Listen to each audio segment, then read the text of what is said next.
네, 넷째 날의 사역을 좀 자세하게 보게 되는 것 같습니다. 자, 17절로 갈게요. 이제 16절의 마지막에 하코캅이 등장했죠. 별, 밤의 어두움, 그 땅의 유한함, 그거를 비추어지는 광명의 역할. 근데 이 광명이 우리한테 또 무엇을 지금 이제 역할을 감당하게 해주냐면은, 자, 그 광명에서 빛이 쏟아졌죠. 그 빛이 쏟아진 것에 대한 흔적이 바로 하코캅임이라는 거예요. 그러니까 우리는 이 별들이라는 거죠. 그러니까 여러분, 우리가 말씀화가 되었다, 그리스도화가 되었다라고 얘기할 때에는 이 밤인 것을 그리스도화 되었다라고 얘기하는 게 아니겠죠. 이 밤인 유한함 속에서 온전히 비추고 있는 하나님의 무한하고 영광스러움을 비추게 되는 그 하코캅인 별들이 우리의 모습이 되어야 된다는 거예요. 자, 그 하코캅인 별이 우리 안에서 말씀의 깨달은 기념비가 되어서 어떻게 되느냐? 바로 이게 나와요. 나탄, 두어요. 나탄, 오탐. 그것들을 주어, 엘로힘. 하나님이 그것들을 두어요. 어디다가 두냐 하면은 베레키아 하샤마임. 그 하늘의 궁창 안에 두어요. 자, 이제 얘기가 다시 돌아오는 거예요. 근데 여기서 17절에서 그러면, 자, 오탐 볼게요. 이 지시대명사. 그것들이 뭘까요? 사람들이 이제 학자들이 많이 번역을 하시기로는 이 그것은 17절의 한글 번역에 하나님이 그것들을 하늘의 궁창에 두어 이렇게 얘기를 하는데, 이 그것이 광명을 얘기하는 것이 아니라 이 그것들은 지금 하코캅임을 얘기하는 거예요. 별들을. 그러니까 하나님이 하늘의 궁창 안에 별을 두어서 그것을 땅에 비추게 하세요. 다시. 자, 이거는 어떤 오묘함일까요? 자, 처음에 넷째 날에 시작을 할 때 어떻게 시작했느냐? 하나님이 하늘의 궁창 안에 광명을 두어요. 자, 광명이 있어 라고 뒀다라고 얘기하기보다는 광명을 이렇게 있게 해요. 그러면 아까 그 궁창이 그 광명이 이 궁창에 이 울리는 것에 대한 하나님의 안정성이라고 설명을 드렸잖아요. 영적 자아의 안정성. 그러면 이게 피드백인 거예요. 하나님이 광명을 두었다는 사실을 말씀을 통해서 우리한테 약속하셨죠. 그러면 그 약속하신 광명을 우리가 흡수하고 받아들이면서 우리 안에 생명의 스토리텔링이 이루어지는 거예요. 아, 내가 하나님의 떨림을 갖고 있구나. 근데 나의 혼적인 자아는 이 떨림을 불안한 것으로 인식했구나. 이 모든 것들을 드러낼 수 있는 그 표적과 모이는 것과 그리고 하나님의 활동 시간과 그리고 그로 인한 영적 갱신을 나는 경험하게 되면서 오직 하나이신 그리스도가 내 안에서만 춤출 수 있게 되었구나. 자, 이 스토리텔링, 생명의 스토리텔링이 우리 안에서 계속해서 순환하게 될 때 우리는 하나님의 광명으로부터 말씀을 받아서, 광명인 말씀을 받아서 그 말씀을 비출 수 있는, 어디에? 나의 어두움 속에, 나의 땅의 시간이라는 이 유한함 속에 비출 수 있는 내가 별들을 이제 소유하게 되었구나. 그거를 우리가 깨우치게 되는 거죠.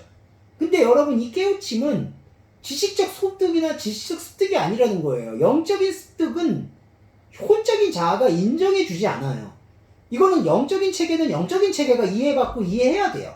그러니까 이 말씀을 드리는 이유는, 아, 내가 이렇게 지식 체계로 쌓았으니까 이렇게 하나님께서 나를 알아봐 주시겠지가 아니에요. 그런 논리가 아니라 말씀에게 노출이 되고 말씀과 함께하는 그 순간 나는 별들이 되었다라고 느끼는 거예요. 그럼 하나님께서 그 별을 두어서 다시 궁창으로 보내는 거예요. 하늘의 궁창 안에 하나님이 그것들, 별을 둔다.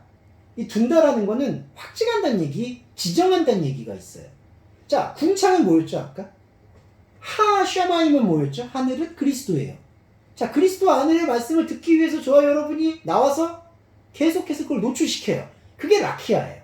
그 라키아는 계속해서 사정없이 전인적으로 울림이야. 그 울림 속에서, 그런데 하나님이 이 울림 속에서 영적 안정감인 광명의 스토리텔링을 우리한테 허락하셨어요. 그걸 우리가 받아들였어요. 그걸 받아들이고 나의 밤을 견디는 거예요. 별로. 그러니까 하늘의 궁창인 이 심각할 정도의 혼적인 자아의 입장에서 봤을 때의 카오스인 궁창 안에 하나님은 별들을 두셔서 땅을 비추게 하는 거예요. 자, 이게 다르니까, 자, 궁창도 내 안에서 지금 이루어지고 있는 떨림이죠. 그런데 궁창 안에 여러 가지 떨림으로 인해서 지금 어디가 지금 혼란을 느낄까요? 땅이 혼란을 느끼죠. 왜냐하면 땅과 지금 밤은 지금 같은 의미를 품고 있으니까. 땅은 유한한 세계. 광명은 하늘을 만나, 죄송해요. 광명이 아니라 궁창은, 라키아는 하샤마임. 하나님의 그리스도를 만나서 전인적으로 떨리게 되는 상태, 울리는 상태. 그러니까 땅이 불안하죠. 땅이 어둠이니까, 유한하니까. 땅을 근데 뭘 비추게 하죠? 바로 별이 비추게 하는 거예요. 이 별은 어디서 왔죠? 바로 광명에서 온 거예요. 이게 뭐 퍼즐 맞추기 같지만 영적인 완전한 흐름을 갖게 되는 거예요. 자, 이 흐름을 통해서 우리는 18절의 역사를 다시 회복하게 되는 거죠. 주야를 주관하고 빛과 어둠을 보고. 자, 왜 여기다가 다시 빛과 어두움을 제시를 하실까요? 이 빛과 어두움도 이렇게 해석이 돼야 되죠. 빛의 중심을, 어두움의 중심을 선명하게 하신다. 그러면은 이거는 어떤 거냐? 광명의 두 차원의 공존을, 빛의 중심을 어두움의 중심이라는 걸로 다르게 표현을 하게 되는 거예요. 그러니까 첫째 날에 뭐가 나왔었죠? 자, 하나님이 오르를 주셨잖아요. 빛을 날이라 칭하시고 어두움을 밤이라 칭하셨다. 이렇게 얘기하잖아요. 근데 여기서 다시 빛과 어두움이라고 나오잖아요. 여기서 빛이 뭐죠? 오르예요. 근데 아까 광명이 뭐라고 했죠? 빛의 좌소예요. 그러면 빛의 좌소가 빛의 중심만 비추는 거냐? 그게 아니라는 걸 설명하는 거죠. 이게 무슨 역설이냐면은 아까 하나님이 16절에서 두 큰 광명을 만들잖아요. 그러니까 크다라는 게 다 광명은 하나님 차원의 광명이죠. 그런데 하나님 차원의 광명이 우리의 인간의 체계의 말씀과 인식 체계로 광명이 되어지면 그게 작은 광명이 되는데 그 작은 광명의 역할은 우리한테 이 빛을 어두움으로 보게 한다는 거예요. 왜 그럴까요? 왜냐하면 그렇지 않으면 이 작은 광명이라고 자기가 착각하고 있는 인간의 차원에서는 늘 크다라는 걸 욕망하고 있거든요. 크지도 않으면서. 근데 자꾸 크다라고만 욕망하게 되는 것 안으로 자기 안에서 작다라는 것에 대한 인정, 하나님과 함께 한다는 것에 대한 공존, 이런 게 없어져요. 그러니까 하나님의 광명이 작은 광명이, 큰 광명이 작은 광명이 된 것은 큰 광명으로 인도해 주기 위함인데, 큰 광명으로 인도하기 그 과정에서 결정적 부분은 작은 광명에 비춰지는 빛의 의미는 우리한테 우리 시간 속에서는 어두움의 신앙 고백으로 받아들여져야 된다는 거죠. 이해되시죠? 어두움의 신앙 고백이라는 게 뭐냐면 어두움의 중심, 내 안에 하나님이 없구나. 내 의지로 하나님을 복되게 할 수 있는 것은 없었구나. 이걸 계속해서 느끼는 거예요. 그러면 우리 안에서 크고자 했던 욕망, 이때 크고자 하는 것은 자기 생각의 큼이에요.